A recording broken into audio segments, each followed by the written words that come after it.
ऐसा हो सकता है कि आप बेवजह बीमार रहते हो, आपके अंदर कॉन्फिडेंस की कमी रहती हो, कहीं खड़े रहने में सक्षम ना हो पाते हो या अपनी बात किसी के सामने सही से नहीं रख पाते हो। ऐसी स्थिति शरीर में एनर्जी के इनबैलेंस के कारण हो जाती है। आज हम शरीर में ऊर्जा के एक ऐसे ही फॉर्म के बारे में बात करने जा रहे हैं जिसका हमारे जीवन पर बहुत ज़्यादा प्रभाव पड़ता है। मैं चक्र की बात कर रहा हूँ। पिछले वीडियो में हमने नाड़ी के बारे में जानकारी ली थी। नाड़ी की तरह चक्रों का भी कोई फिजिकल एग्जिस्टेंस नहीं होता। चक्र एनर्जी का बहुत ही पावरफुल सेंटर्स होते हैं जहां नाड़ी एक दूसरे से मिलते हैं। चक्र के नाम से ऐसा लगता है कि इनका आकार गोलाकार होगा, लेकिन वास्तविकता में चक्र ट्रायंगल के रूप में होते हैं।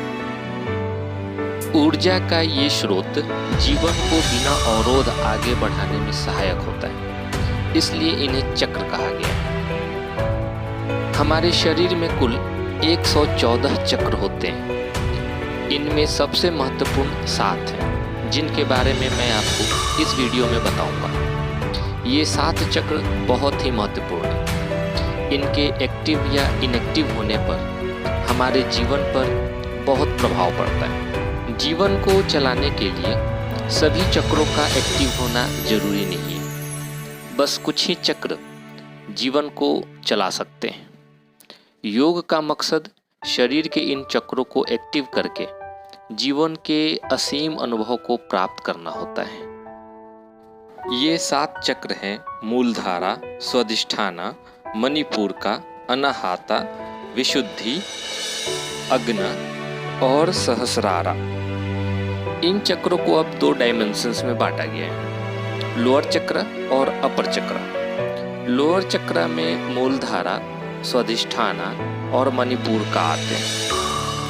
लोअर चक्र के गुण मुख्यतः फिजिकल होते हैं। ये शरीर को स्टेबल और जमीन से जुड़ा रखता है। इनका गुण जमीन से और प्रकृति से जुड़ा होता है।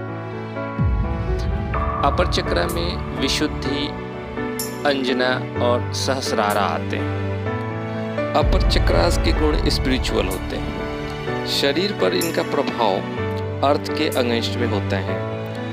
7वां जो चक्र है अनाहता, वो अपर चक्र और लोअर चक्र के बीच एक कड़ी का काम करता है। मूलधारा चक्र रूट चक्र होता है, जहाँ से ईड़ा, पिंगला और सुषमा निकलती है।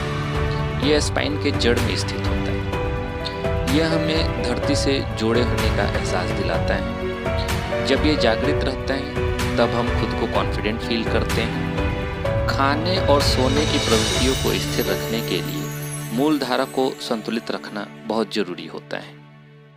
इसके इनएक्टिव या कमजोर होने पर हम खुद को कॉन्फिडेंट फील नहीं करते, खुद से भरोसा खो देते हैं, स्वास्थ्य सही नहीं रहता।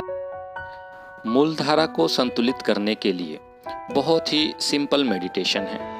आराम से योग मुद्रा में बैठकर गहरे लाल रंग को अपने स्पाइन के जड़ में इमेजिन करें। उस लाल रंग पर फोकस करें। फिर धीरे धीरे लाल रंग को अपने स्पाइन के जड़ से पैरों के रास्ते जमीन के अंदर जाने दें। इसके अलावा लाल रंग को अपने जीवन में ज़्यादा से ज़्यादा शामिल करने से भी मूलधारा संतुलित होती है।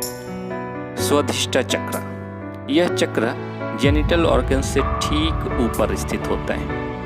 स्व मतलब सेल्फ और अधिष्ठा मतलब एस्टेब्लिश करना होता है, यानी कि यह आपके अस्तित्व को एस्टेब्लिश करता है। गिल्ट ऑर्डर इस चक्र को इनएक्टिव कर देता है। इसके इनएक्टिव होने पर खुद के और दूसरों के भावनाओं पर काबू नहीं रख पाते। आपके अंदर के क्रिएटिविटी खत्म हो जाती है और अपने जीवन पर नियंत्रण नहीं रहता। संतुलित रखने से आप जीवन में आनंदित रहते हैं और लाइफ में फोकस्ड हो जाते हैं। इस चक्र को एक्टिव रखने के लिए ऑरेंज कलर को अपने जीवन में शामिल करें। नट्स, सीड्स, कैरट, मैंगोज, लौकी को अपने भोजन में शामिल करें। ये स्वादिष्टता को नॉरिशमेंट देता है। मणिपुर का चक्र, यह चक्र नाभि के ठीक नीचे अपर एब्डोमेन में स्थित होता है। इसके एक्टिव रहने पर आप कोई भी काम अधूरा नहीं छोड़ते और जीवन में बहुत कुछ हासिल कर लेते हैं। यह चक्र आपको खुद में विश्वास लगाए रखता है। इसके असंतुलित होने से शरीर बीमारियों से भर जाता है, जैसे पाचन सही से नहीं होता, कब्ज रहने लगता है, अल्सर, पैनक्रियाज एंड लीवर संबंधित प्रॉब्लम शुरू हो जाती है। इसको संतुलित करने के लिए योग मुद्रा में बैठ के अपर एब्डोमेन पर ध्यान करें। पीला गोले का एहसास करें और धीरे धीरे पीले गोले को बड़ा और चमकीला करें। धीरे धीरे इसे क्लॉकवाइज घुमाने का एहसास करें। 3 से 5 मिनट तक यह प्रक्रिया करें। अनाहता चक्र, यह चक्र 7 चक्रों में से बीच का चक्र है। यह अपर चक्रास और लोअर चक्रास के बीच कड़ी का काम करता है। यह हमारे रिब्स के ठीक बीच में हार्ट के ऊपर स्थित होता है। यह हमारे अंदर प्यार की भावना, उत्साह और उमंग को कंट्रोल करता है। यह हमारे अंदर क्रिएटिविटी लाता है। असंतुलित होने पर दूसरों के साथ हमारा तालमेल बिगड़ जाता है। हृदय संबंधित बीमारियां होने लगती हैं।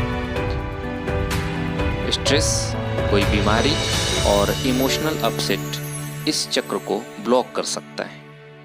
विशुद्धि चक्र, यह चक्र गले में स्थित होता है। इसके कारण हम अपने आप को दूसरों से कम्युनिकेट कर पाते हैं, हम अपने आप को एक्सप्रेस कर पाते हैं। जब हम इसको पावरफुल कर लेते हैं तो अपने अंदर जो कुछ भी लेते हैं वो फिल्टर करके लेते हैं, मतलब बाहर की चीज़ों का हम पर प्रभाव नहीं पड़ता। इसके ब्लॉक होने पर हमें बोलने में शब्दों का चयन मुश्किल हो जाता है। थायराइड की समस्या, सुनने में परेशानी होने लगती है। इसको एक्टिव करने के लिए ब्लू रंग को जीवन में शामिल करना चाहिए। नेक स्ट्रेच की एक्सरसाइज करनी चाहिए। ऑर्गेनिक सूप, फलों का जूस का सेवन करना चाहिए। अग्ना चक्र, यह हमारे फोरहेड पर दोनों आंखों के बीच स्थित होता है। इसे मन की आंख या आत्मा की आंख भी कह सकते हैं। इससे हम फिजिकल लेवल के ऊपर की चीज़ों को देख सकते हैं। यह इमेजिनेशन और विजडम का प्रतीक होता है। इस चक्र को एक्टिवेट रखने के लिए उगते सूरज को 4 से 5 सेकंड तक देखना चाहिए। मेडिटेशन करके अपने दोनों आईज के बीच फोकस करना चाहिए। सहस्रारा चक्र, यह 7वां और हाईएस्ट चक्र होता है। यह असल में शरीर के बाहर सिर के सबसे ऊपरी हिस्से में स्थित होता है। इसे बहुत कम लोग ही जागृत कर पाए हैं। इसे जागृत करने पर अनुभव चेतना से परे हो जाता है। भारतीय संस्कृति में जो योगी सहस्रारा को जागृत कर लेते हैं उन्हें अवधूता कहते हैं। कोई भी स्पिरिचुअल पाथ एनर्जी को मूल धारा से सहस्रारा तक ले जाने की प्रक्रिया ही होती है। आशा है आज का ये वीडियो चक्रों को समझने में आपकी मदद करेगा। अगले वीडियो तक के लिए नमस्कार।